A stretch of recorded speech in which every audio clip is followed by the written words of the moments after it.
దేశవ్యాప్తంగా సంచలనం సృష్టించిన మేఘాలయ హనీమూన్ మర్డర్ కేసులో ప్రధాన నిందితురాలు సోనం రఘువంశీకి సుప్రీంకోర్టులో చొక్కెదురైంది. ఈ కేసులో షిల్లాంగ్ హైకోర్టు మంజూరు చేసిన బెయిల్ను సర్వోన్నత న్యాయస్థానం కొట్టివేసింది.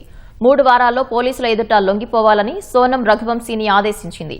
షిల్లాంగ్ హైకోర్టు సోనంకు బెయిల్ మంజూరు చేయడాన్ని సవాల్ చేస్తూ మేఘాలయ ప్రభుత్వం సుప్రీంకోర్టులో పిటిషన్ దాఖలు చేసింది. దీనిపై విచారణ జరిపిన సుప్రీం ధర్మాసనం హత్య కేసులో సోనంకు బెయిల్ను రద్దు చేస్తూ తీర్పునిచ్చింది. ఒకవేళ ఈ కేసు విచారణ 6 నెలల్లోగా పూర్తి కాకపోతే కొత్తగా మళ్లీ బెయిల్ కోసం దరఖాస్తు చేసుకోవచ్చని సుప్రీంకోర్టు ఉత్తర్వులు జారీ చేసింది. మధ్యప్రదేశ్లోని ఇండోర్కు చెందిన వ్యాపారవేత్త రాజా రఘువంశీతో సోనంకు గతేడాది మే నెలలో వివాహం జరిగింది. మే 23న హనీమూన్ కోసం మేఘాలయ వెళ్లగా అక్కడ వీరు అదృశ్యమయ్యారు. దీంతో కుటుంబ సభ్యులు పోలీసులను ఆశ్రయించారు. ఈ క్రమంలోనే జూన్ 2న రాజా రఘువంశీ మృతదేహాన్ని సోహ్రాలోని ఓ జలపాతం సమీపంలోని లోయలో గుర్తించారు. ప్రియుడితో కలిసి సోనం భర్తను హత్య చేసినట్లు ప్రాథమిక విచారణలో తేలింది.